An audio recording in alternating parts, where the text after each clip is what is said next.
Ada juga Pak pekerjaan seperti itu, mencari aib seseorang.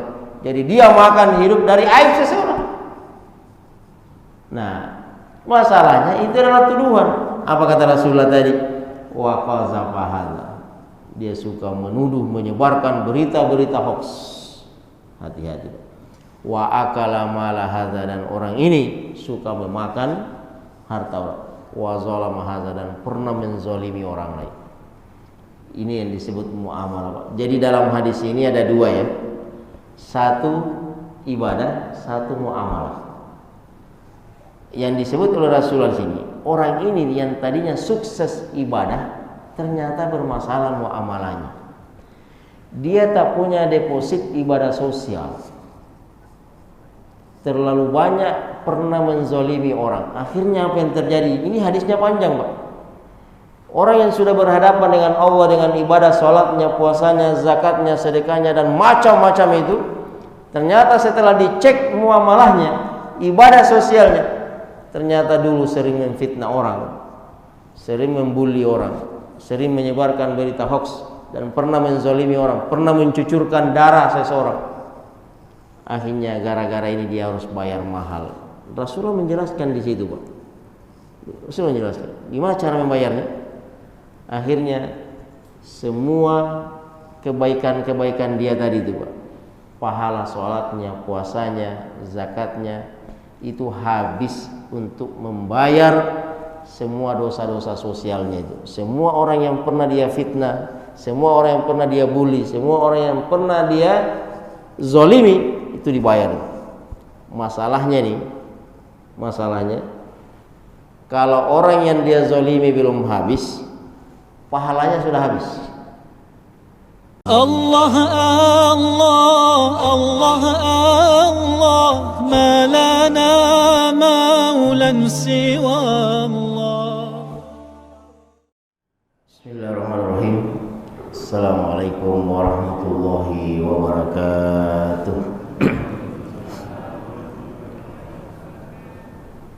Alhamdulillah. Alhamdulillahilladzi hadana lihadza wa ma kunna lahu muqrinin. Asyhadu an la ilaha illallah wahdahu la syarika lah, wa asyhadu anna Muhammadan abduhu wa rasuluh.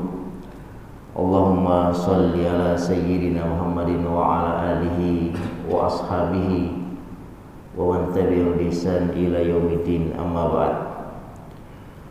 Subhanaka la ilma lana illa ma 'allamtana innaka antal alimul hakim. Subhanaka la fahma lana illa ma fahamtana innaka antal jawwadul karim. Wa hasbunallahu wa ni'mal wakil, wal maula wa ni'man nasir. Wa la haula wa la quwwata illa billahil aliyil azim. Alhamdulillah, jamaah salat subuh yang dimuliakan oleh Allah, kita layak bersyukur pada subuh hari ini. Kita kembali hadir bersama-sama di majelis yang mulia ini. Setelah kita bersama-sama menunaikan salah satu kewajiban kita sebagai umat Islam, yaitu sholat subuh secara berjamaah. Kemudian alhamdulillah kita lanjutkan dengan kajian seperti ini.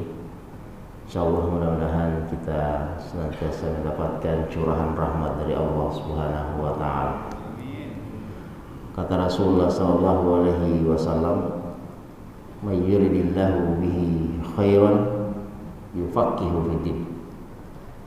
Kalau Allah menginginkan kita khairan, sebuah kebaikan, dan bisa saja kebaikan ini berbuah surga, maka gampang bagi Allah.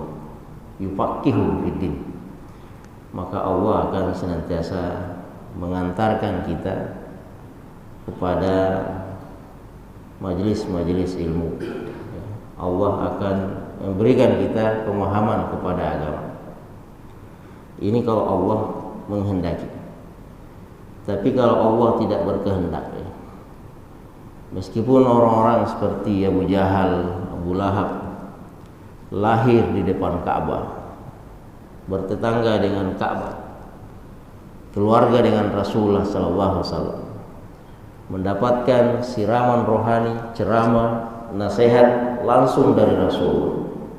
Tapi kalau Allah tak berkehendak, cahaya dan kebaikan itu juga jauh dari orang-orang seperti ini.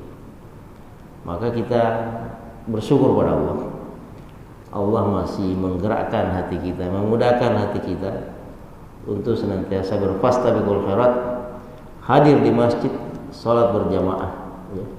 Itu merupakan sebuah nikmat dari Allah. Hanya orang-orang yang beriman yang bisa sampai di masjid seperti ini, ya. Apa kata Rasulullah SAW? Man wazabal jamaah fashhadu lahu bil iman. Kalau ada di antara kalian yang sudah muwazabah itu bukan lagi sekedar mengerjakan sholat di masjid, tapi sudah sifatnya rutin, berkesinambungan. Artinya sudah menjadi semacam aktivis 5 waktu di masjid. Maka kata Nabi SAW, fashhadu lahu bil iman. Maka saksikanlah bahwasanya orang itu orang yang beriman.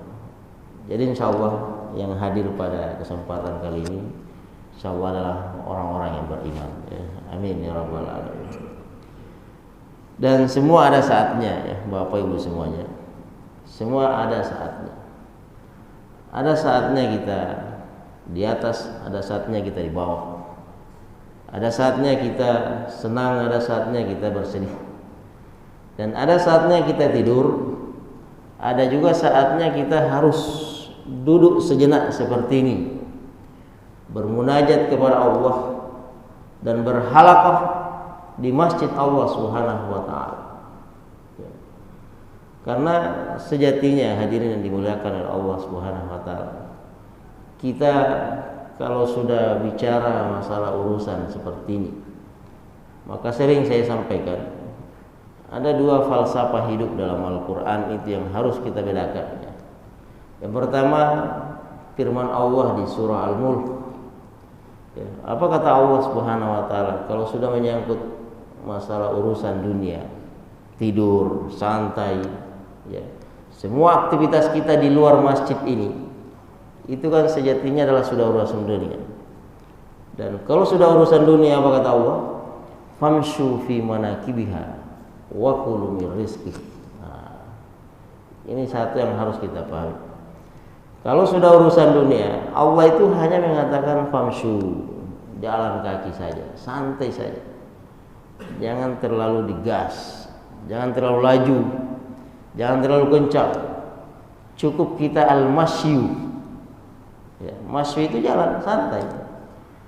Tapi kalau urusan Allah di sini di masjid, nah, apa kata Allah di surah Al-Jumu'ah? Ya ayyuhalladzina amanu idza nudiya lis-sholati min yaumil jumu'ah fas'au. Coba lihat.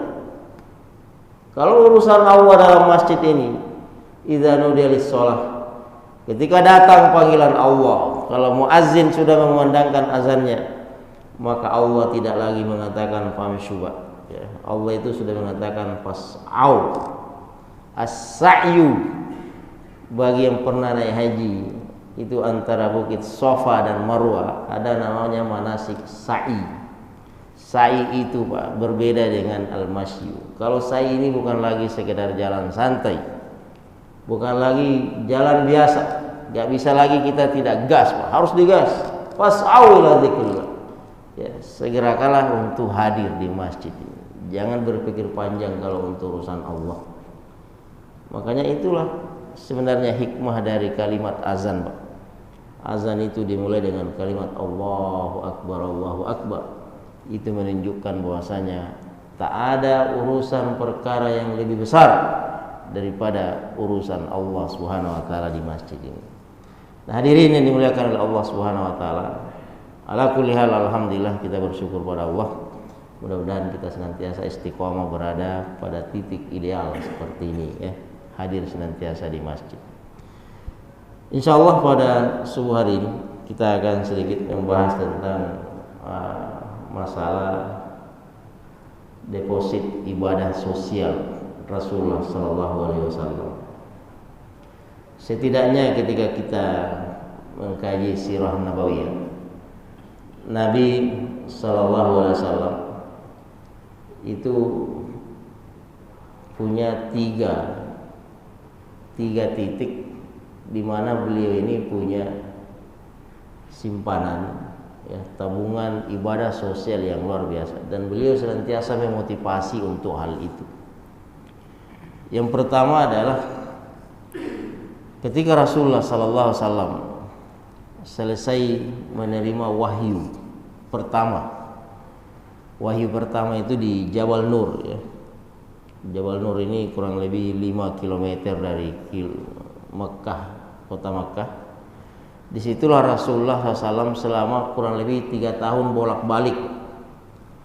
3 tahun bolak-balik ini disebut dengan fase tahannus, fase al-uzlah, di mana Rasulullah SAW mulai mengasingkan diri, meninggalkan hiruk pikuk duniawi.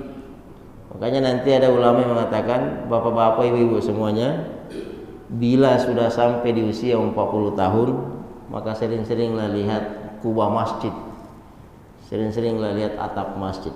Maksudnya apa? Nah, mulailah berpikir untuk akhirat. Rasulullah seperti itu. Rasulullah dari usia 12 tahun sampai 37 tahun itu dagang semua, bisnis semua, ya, pernah ikut nebeng, pernah jadi karyawan, pernah sistem murabahah, musyarakah, bermitra kerjasama, sampai beliau menjadi seorang business owner. Itu beliau yang punya usaha setelah menikahi Siti Khadijah. Nah, ini dijalani selama kurang lebih 25 tahun, Pak. Usia 12 sampai 37 tahun. Tapi ternyata orang sekelas Rasulullah pun itu ada titik jenuhnya, ya, dan ini juga merupakan bagian dari skenario Allah Subhanahu wa Ta'ala. Maka mulailah beliau bertahanus, menepi dari hiruk pikuk dunia ini. Nah, selama 3 tahun mondar mandir di Jabal Nur itu, sebenarnya bukan di Jabal Nur. Di Jabal Nur itu puncaknya, turun lagi di situ disebut dengan Gua Hira. Disitulah pertama kali turun firman Allah Subhanahu wa Ta'ala, yaitu Iqra bismi rabbikal ladzi khalaq. Nah, ada yang menarik di sini, Pak. Ketika Rasulullah SAW selesai menerima wahyu ini, beliau kan mengalami guncangan batin yang luar biasa. Seumur hidup pertama kali menemukan makhluk aneh seperti Jibril. Itulah pertama kali Rasulullah SAW jumpa dengan malaikat Jibril. Sampai-sampai dalam sejarah disebutkan Nabi itu sampai-sampai menggigil, Pak. Ketakutan luar biasa. Kembalilah dia ke rumah sampai jumpa dengan istrinya. Dan apa kata Rasulullah SAW? Zammiluni, zammiluni, zammiluni. Wahai istriku, selimuti aku, selimuti aku. Karena Rasulullah itu Masya Allah, ketakutannya luar biasa. Nah, disinilah peran seorang Khadijah. Dan ada satu catatan nanti, dan ini yang berkaitan dengan pembahasan kita, dari ucapan Khadijah. Seperti inilah cara Khadijah menghibur Rasulullah Sallallahu Alaihi Wasallam.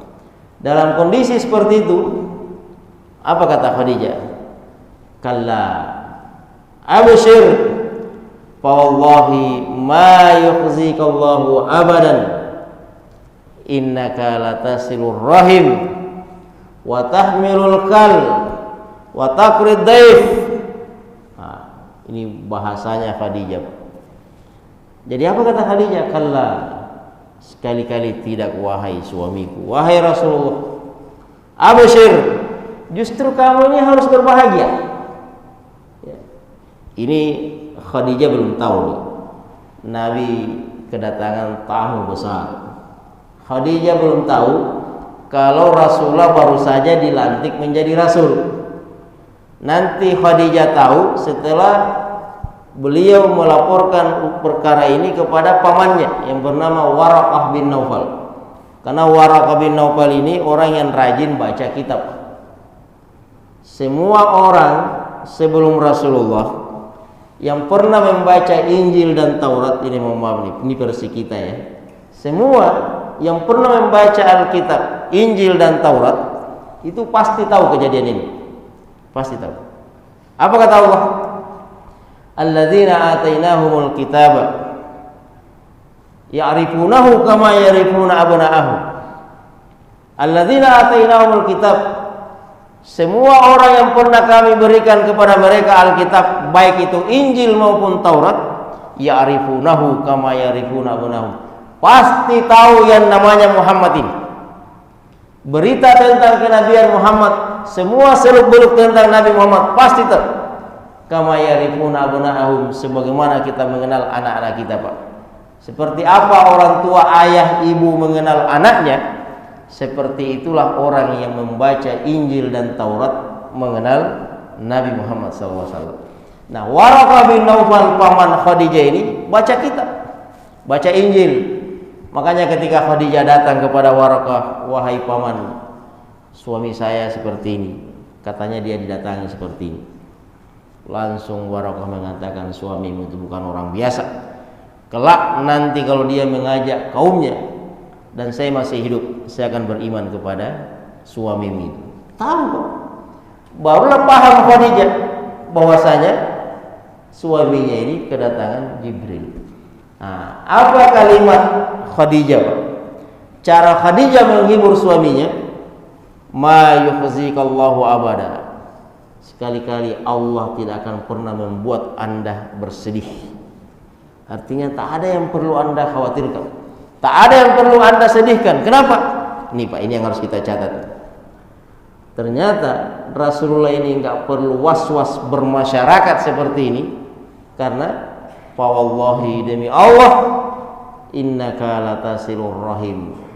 Wahai suamiku, innaka latasilur rahim. Sesungguhnya Anda ini adalah orang yang senantiasa menyambung silaturahim. Suka menyapa orang, suka silaturahim, suka berziarah, menziarah orang, suka memberikan hadiah, bertetangga, masya Allah, mau muslim mau non muslim, itu rata. Tak ada orang yang dibedakan oleh Rasulullah SAW. Innaka latasilur rahim wa tahmilul kalla. Nih, kemudian kata Khadijah, wa tahmilul kalla, kamu ini selalu meringankan beban orang lain. Setiap orang punya masalah, kamu pasti hadir di situ. Ini orang, Pak, kalau jadi caleg pasti terpilih. Rasulullah selalu hadir. Dan beliau ini bukan hanya pas musim pemilu baru hadir di masyarakat. Rasulullah ini mulai kecil. Beliau ini punya deposit kebaikan luar biasa. Makanya ketika Rasulullah SAW menginjak usia 15 tahun, itu masyarakat langsung memberikan beliau gelar yang disebut dengan Al-Amin, orang yang terpercaya. Apalagi apa kata Khadijah, wa tasduqul hadis, kamu ini orang yang tak pernah bohong, kamu orang jujur. Makanya setiap penduduk Mekah mengalami perkara sulit, permasalahan itu, Pak, pasti satu-satunya solusinya adalah Muhammad. Masih ingat gak peristiwa ketika Hajar Aswad ini jatuh dari Ka'bah itu, Pak? Semua masing-masing suku dan kabilah ingin mengambil alih Hajar Aswad, dan mereka yang ingin memasang Hajar Aswad. Ternyata solusi terbaik adalah Rasulullah. Dialah orang yang sama-sama kita percaya, Pak. Jadi kalau sudah menyebut nama Nabi Muhammad, mau partai A, partai B, partai C, biru, kuning, merah, semua sepakat dialah orang yang terbaik. Itu Rasulullah. Jadi kata Khadijah, tak ada yang perlu Anda khawatirkan, tak ada yang perlu Anda. Jadi dalam kondisi menggigil seperti itu, akhirnya Rasulullah tenang. Jadi apa yang membuat Rasulullah SAW tenang? Inilah yang oleh ulama disebut ibadah ijtimaiyah. Ini Pak, Rasulullah itu punya tabungan deposit yang bernama ibadah ijtimaiyah, ibadah sosial. Ibadah sosialnya itu Rasulullah itu luar biasa, Pak. Ya. Beliau sama orang itu masya Allah, ya. Beliau ini kan juga pegadaian. Nabi itu pegadaian terbaik di Mekah waktu itu. Tak ada tempat untuk menitipkan harta benda itu kecuali Muhammad orangnya. Sebenci-bencinya mereka, sampai Nabi sudah menjadi Nabi, sudah menjadi ustadz, Rasul, Meskipun mereka tidak mau masuk Islam, mereka mencaci Rasulullah, benci dengan ajaran Rasulullah, benci dengan misi yang dibawa Rasulullah. Tapi untuk urusan menyimpan barang, Pak, tak ada tempat yang paling aman kecuali Nabi Muhammad SAW. Coba baca sejarahnya ketika Rasulullah menjelang meninggalkan Mekah. Detik-detik terakhir beliau meninggalkan Mekah menuju ke Madinah, beliau panggil sepupunya Ali. Dikeluarkanlah semua barang berharga itu, Pak. Apa kata Rasulullah? Wahai Ali, ini ada beberapa titipan masyarakat kita. Besok kalau saya sudah tidak ada di Mekah ini, kembalikan semua barang-barang ini. Coba, Pak. Padahal siapa yang punya barang ini? Yang punya barang inilah orang yang mau membunuh beliau, yang menghargai beliau, kepalanya 100 ekor unta. Itulah Rasulullah. Sosialnya itu luar biasa. Ini yang pertama. Jadi kata kunci kita di sini adalah innaka latasirur rahim. Ya, kemudian tahmilul kal wa taqrid daif. Jadi semuanya ini kalau kita lihat bahasanya Khadijah ini, Pak. Khadijah ini tidak mengatakan Anda ini ahli puasa. Enggak. Anda ini orang yang suka salat, karena waktu itu kan sudah ada syariat salat meskipun berbeda syariatnya. Jadi Khadijah ini tidak mengatakan seperti itu. Jadi Khadijah itu menyinggung, membahas semua aspek-aspek sosialnya Rasulullah, bukan pada pribadinya Rasulullah, tapi aspek sosialnya. Kemudian yang kedua adalah ketika Rasulullah SAW sampai di kota Madinah, Pak. Beliau ini kan hijrah, sempat singgah di Kuba. Singgah di Kuba, mendirikan masjid di situ namanya Masjid Kuba kan. Kemudian berangkat ke Mekah. Nah, Rasulullah SAW belum turun dari untanya, ya, belum turun dari unta, artinya belum turun di kota Madinah waktu itu. Beliau sudah mengeluarkan energi positif untuk masyarakat Madinah waktu itu. Ada satu hadis yang diriwayatkan oleh Abdullah bin Salam. Dan inilah ucapan pertama yang keluar dari mulutnya Rasulullah ketika sampai di Madinah, Pak. Dan masih di atas unta. Karena Rasulullah ini sepanjang perjalanan dari Kuba sampai di Madinah itu kan dijemput, Pak. Tala'al badru alaina min thaniyatil wada. Semua penduduk Madinah yang muslim waktu itu menawarkan diri kepada Rasulullah, ya Rasulullah, singgahlah di rumah kami, tinggal aja di rumah kami. Ya Rasulullah, di sini aja lah tinggal. Apa kata Rasulullah? Khalliha, pokoknya biarkan aja lah unta saya ini, karena Allah sudah menuntun dia. Dia yang akan tahu di mana tempat saya akan berhenti. Di mana tempat Rasulullah berhenti. Jadi Rasulullah itu singgah berhenti di pas di bawah Kuba Sakhra itu hari ini, Pak. Ya, di bawah Kuba hijau. Ya, disitulah lokasi Masjid Nabawi hari ini. Disitulah singgah untanya Rasulullah.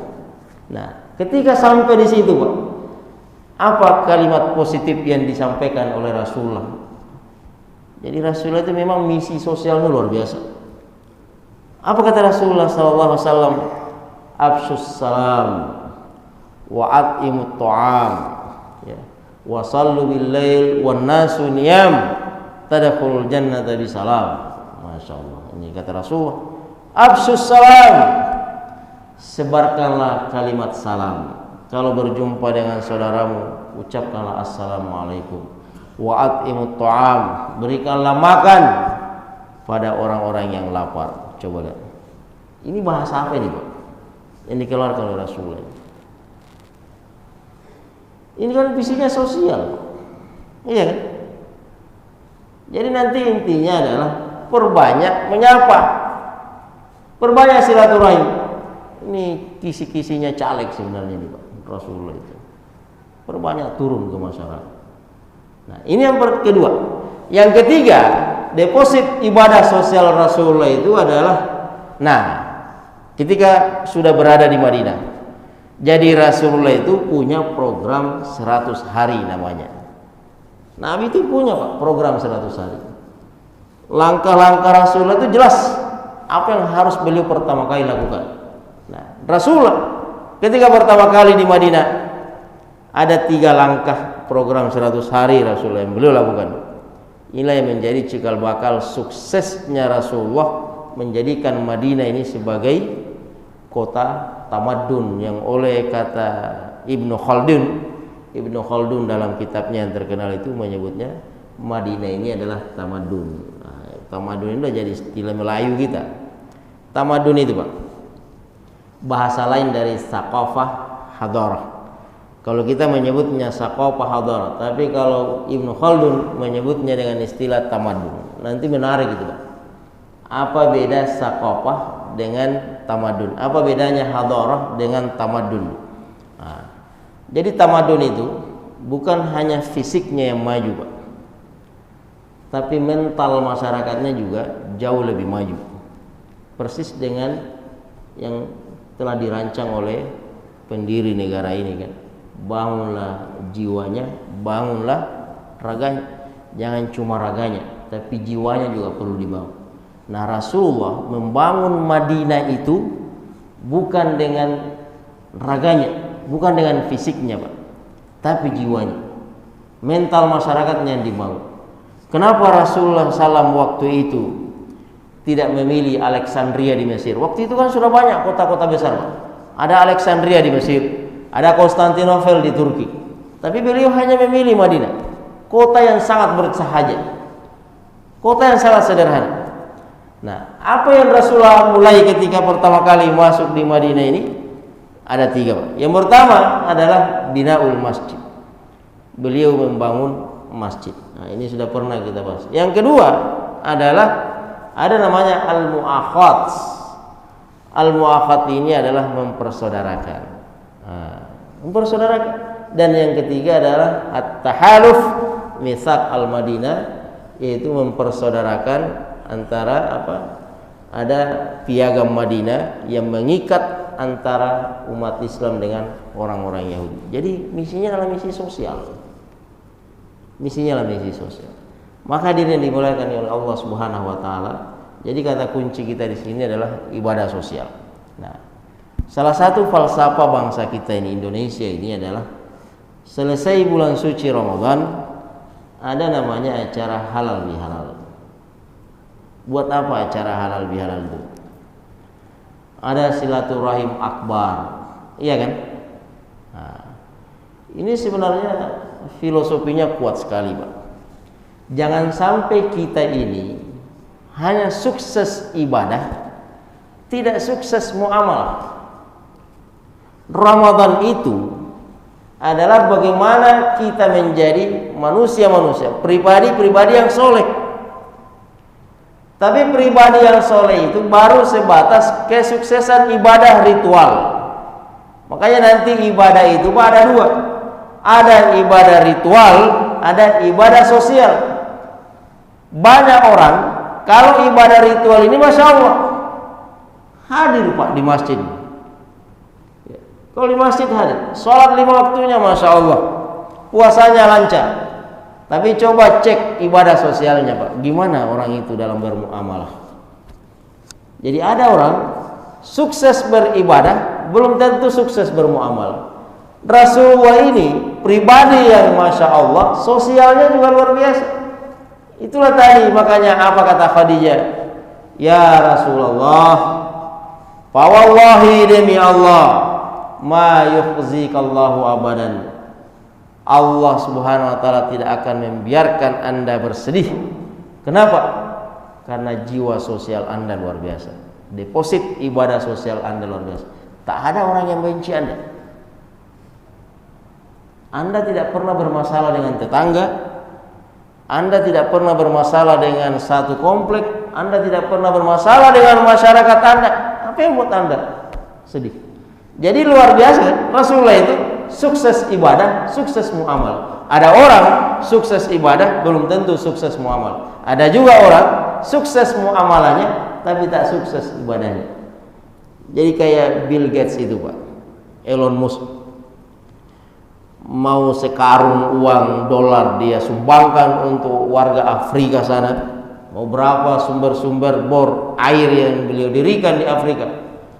kalau beliau tidak bersyahadat asyhadu an la ilaha illallah wa asyhadu anna muhammadar rasulullah, maka itu tak dianggap ibadah. Ini Pak, itulah bedanya kita. Ini keyakinan umat Islam. Jadi orang non muslim mau seperti apa jiwa sosialnya, ibadah sosialnya, bantuan sosialnya, kalau dia tidak bersyahadat, layah batanna amalhum. Apa kata Allah? Hancur lebur semua amalan mereka, sia-sia, tak ada gunanya.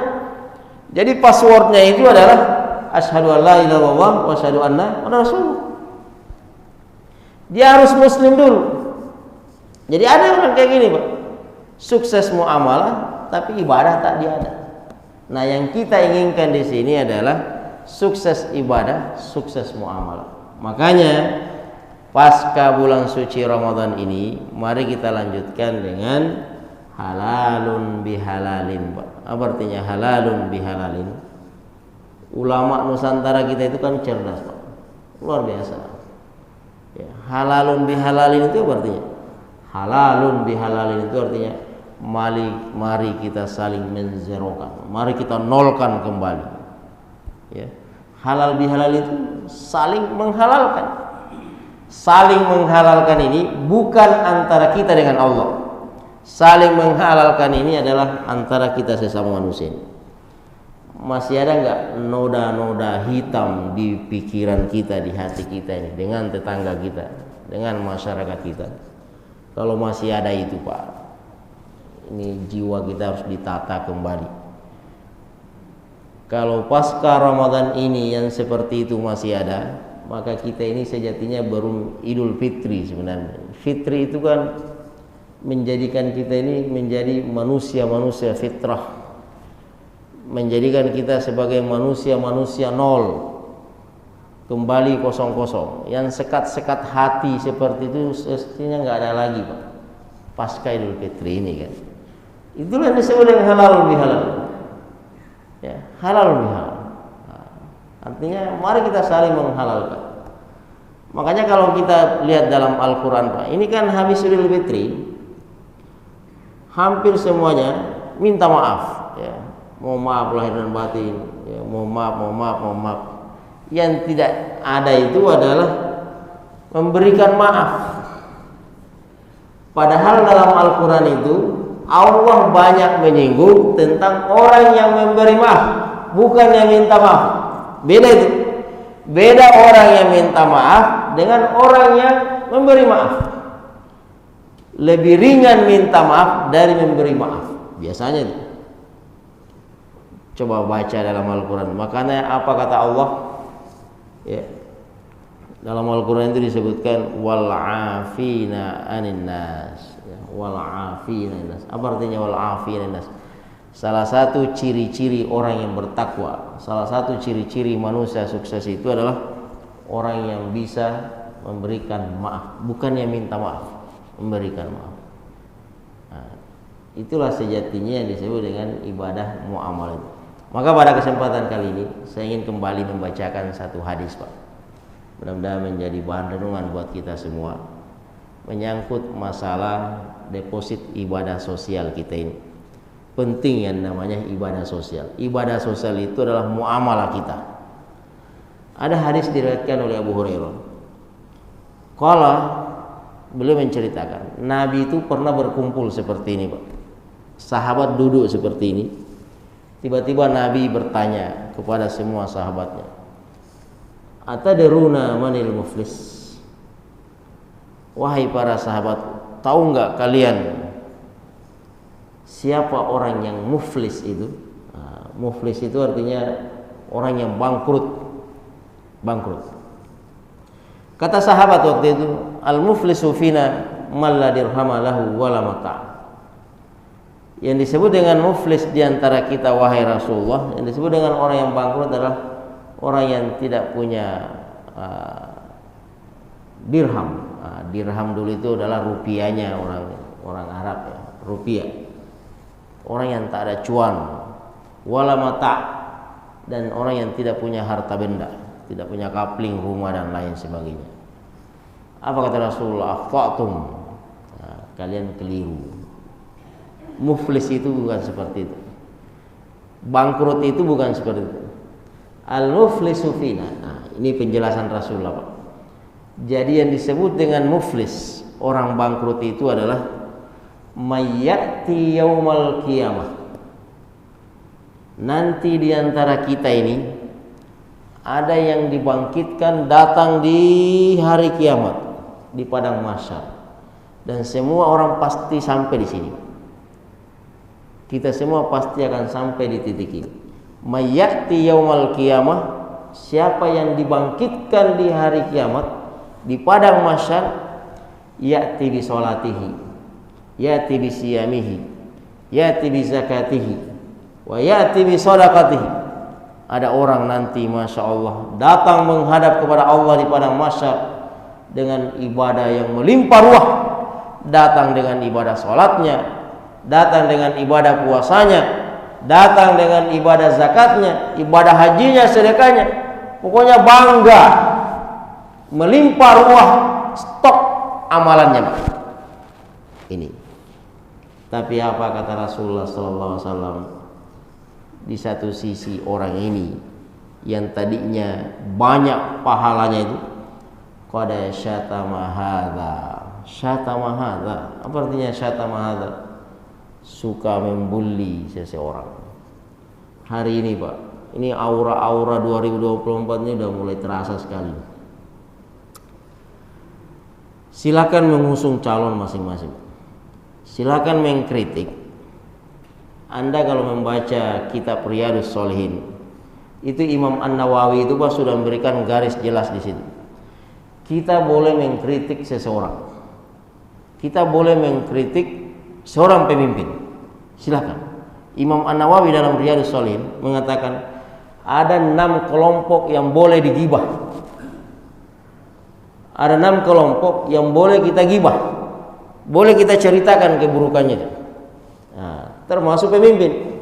Tapi catat, yang boleh digibah itu hanya kebijakannya, bukan pribadinya. Nah, ini sudah menjurus pada pribadi. Wah, ini jangan sampai kita larut di situ.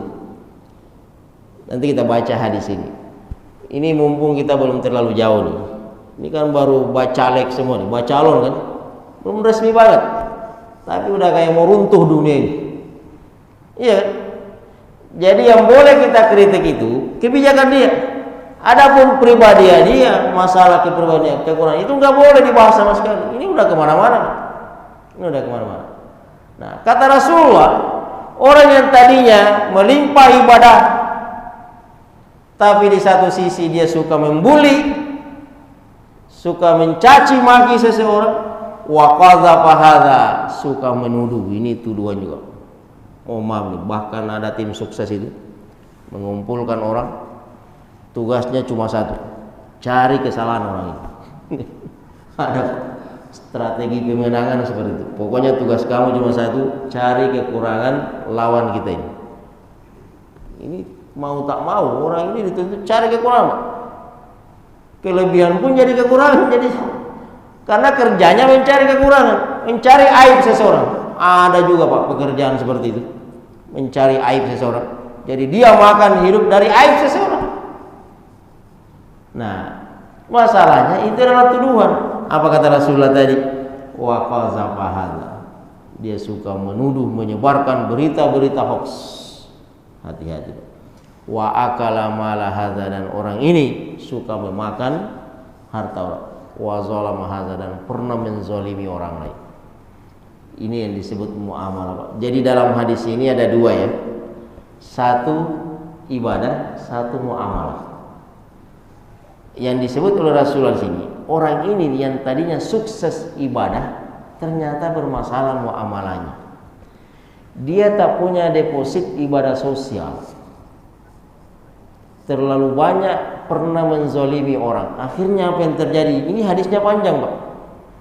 Orang yang sudah berhadapan dengan Allah dengan ibadah sholatnya, puasanya, zakatnya, sedekahnya, dan macam-macam itu, ternyata setelah dicek muamalahnya, ibadah sosialnya, ternyata dulu sering memfitnah orang, sering membuli orang, sering menyebarkan berita hoax, dan pernah menzalimi orang, pernah mencucurkan darah seseorang. Akhirnya gara-gara ini dia harus bayar mahal. Rasulullah menjelaskan di situ, Pak. Rasulullah menjelaskan gimana cara membayarnya.